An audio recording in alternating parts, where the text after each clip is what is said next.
Hello అండి, నేను మీ శ్యామల. ఈరోజు మన యుక్తి కిచెన్లో టుడే స్పెషల్ వచ్చేసి ఆవకాడో జ్యూస్. ఆవకాడో జ్యూస్ అయితే హెల్త్కి చాలా మంచిదండి. ఇంకెందుకు ఆలస్యం, తయారీ విధానం చూసేద్దాం. ముందుగా ఆవకాడోని ఇలా హాఫ్ కింద కట్ చేసుకోవాలండి. ఆ తర్వాత ఒక హాఫ్ పీస్ని తీసుకొని నేను చూపిస్తున్న విధంగా స్పూన్తో ఇలా మధ్యలో ఉన్న గుజ్జుని తీసేసుకోవాలి.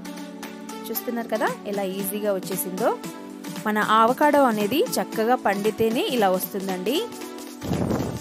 ఇలా మధ్యలో సీడ్ని తీసేసుకొని మరొక పీస్లో నుంచి కూడా గుజ్జుని తీసేసుకోండి.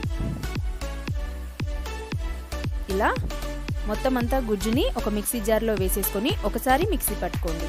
చూస్తున్నారు కదా, ఇలా మిక్సీ పట్టుకున్న తర్వాత ఇందులోకి పాలని యాడ్ చేసుకోవాలండి.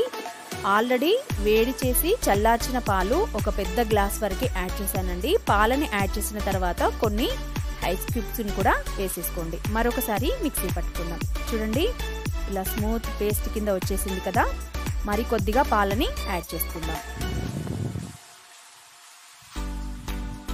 ఇలా మరి కాస్త పాలని వేసేసుకొని షుగర్ బదులు నేను ఇక్కడ హనీని యాడ్ చేస్తున్నానండి. మీరు కావాలనుకుంటే షుగర్ని కూడా యాడ్ చేసుకోవచ్చు. ఇలా ఒక 3-4 టేబుల్ స్పూన్ల హనీని యాడ్ చేసేసేయండి. మరొకసారి మూత పెట్టుకొని మిక్సీ పట్టుకోండి.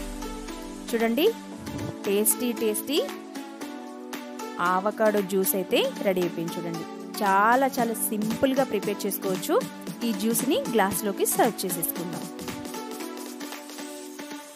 ఇలా మనం మిక్సీ పట్టి పెట్టుకున్న ఆవకాడో జ్యూస్ని గ్లాస్లో వేసేసుకొని పైన గార్నిష్ కోసం మరి కాస్త హనీని వేసేసుకొని గార్నిష్ చేసేసుకోండి. పిల్లలు ఇప్పుడు స్కూల్ నుంచి వచ్చేస్తారండి. సో నేను పిల్లల కోసం తయారు చేశాను. చాలా ఎంజాయ్ చేస్తారు. అలాగే టేస్ట్ కూడా చాలా బాగుంటుందండి. చూసారు కదండి ఇవాల్టి వీడియో. ఈ వీడియో కనుక మీకు నచ్చినట్లయితే ప్లీజ్ లైక్ చేయండి. అలాగే మీ ఫ్రెండ్స్కి షేర్ చేయండి. మరిన్ని వీడియోల కోసం మా ఛానల్ని సబ్స్క్రైబ్ చేసుకోండి. Thank you for watching.